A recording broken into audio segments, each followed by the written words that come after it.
নমস্কার বন্ধুরা, কালীমাতা কৃষি ভান্ডারের নতুন আরেকটি ভিডিওতে আপনাদের সকলকে স্বাগত। আজকের এই ভিডিওতে আমরা জানব চাষের জন্য একটি অত্যন্ত গুরুত্বপূর্ণ সার এনপিকে 10-26-26 নিয়ে, যা আপনার ফসলের চেহারা বদলে দিতে পারে। ফসলে ফুল কম আসছে, ফল ঝরে যাচ্ছে, এই সার ব্যবহার করলে কি কি উপকার পাবেন এবং কখন কিভাবে ব্যবহার করবেন তা জানতে ভিডিওটি শেষ পর্যন্ত দেখার অনুরোধ রইল। বন্ধুরা, এনপিকে 10-26-26 হলো একটি জটিল বা মিশ্র সার। এখানে তিনটি প্রধান পুষ্টি উপাদান নির্দিষ্ট অনুপাতে মেশানো থাকে।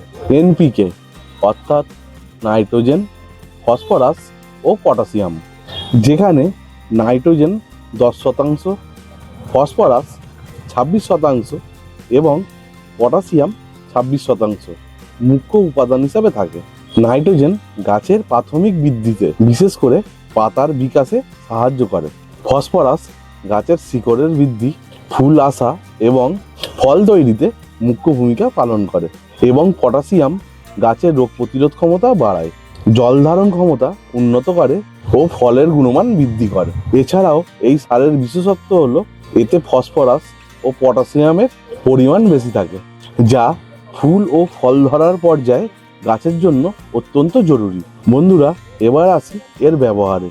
এনপিকে 10-26-26 আপনারা ফসল বোনার সময় বা চারা রোপণের সময় মাটির সাথে মিশিয়ে ব্যবহার করতে পারেন, অথবা ফুল আসার ঠিক আগের পর্যায়ে বা ফল ধরার প্রাথমিক ধাপে ব্যবহার করা যেতে পারে। বন্ধুরা, বিভিন্ন সবজির ক্ষেত্রে ও ফসল ভেদে 10-26-26-এর ব্যবহার ও তার পরিমাণ আলাদা হতে পারে।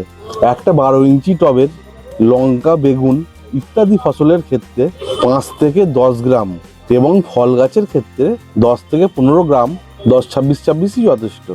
অবশ্যই মাথায় রাখতে হবে, গাছের গোড়া থেকে 3 থেকে 4 ইঞ্চি দূরে টবের কিনারা বরাবর 10-26-26 সার প্রয়োগ করবেন। সার প্রয়োগের পর মাটি অল্প খুশে পরিমাণ মতো জল দেবেন।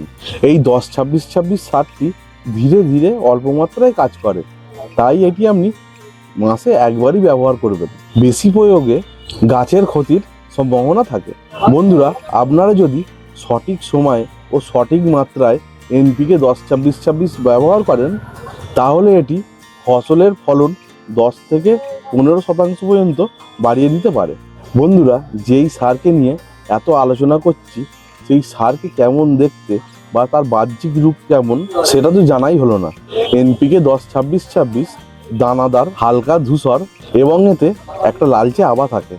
লালচে আভাটি পটাশিয়ামের জন্যই লক্ষ্য করা যায়। বন্ধুরা, আমরা 10-26-26 সারের বাহ্যিক রূপ চিনলাম এবং তার কাজ জানলাম। এবার আসি এই সার কোন কোন গাছে ব্যবহার করা যাবে। এটি প্রায় সকল ধরনের ফসল, যেমন ধান, গম, আলু, বিভিন্ন ধরনের সবজি ও ফলের গাছে ব্যবহার করা যায়।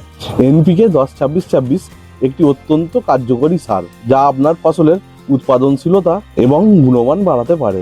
সঠিক সময় ও সঠিক ব্যবহারে আপনারা নিশ্চিতভাবে লাভবান হবেন। বন্ধুরা, এই ছিল এনপিকে 10-26-26 নিয়ে সামান্য তথ্য। ভিডিওটি ভালো লেগে থাকলে অবশ্যই লাইক, কমেন্ট করবেন। আর এই রকম কৃষি বিষয়ক নানা রকম টিপস বা সাজেশনের জন্য কালীমাতা কৃষি ভান্ডারকে সাবস্ক্রাইব করতে ভুলবেন না। দেখা হবে পরের অন্য কোনো ভিডিওতে।